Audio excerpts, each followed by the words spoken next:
Tag Heuer Calibre 1887 CAR2111 41mm diameter watch. It wears quite big due to the long lugs. This is on my 17 centimeter or 6 3/4 inch wrist. Nice clean silver dials with polished silver hands. 3 sub dials. One is the second on the left, and the top one is a minute sub dials, and the bottom one at the 6 o'clock is the hour sub dials for the chronograph. Non screw down crown.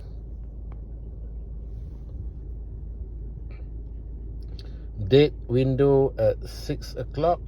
I believe it's 20mm lug width. Is it?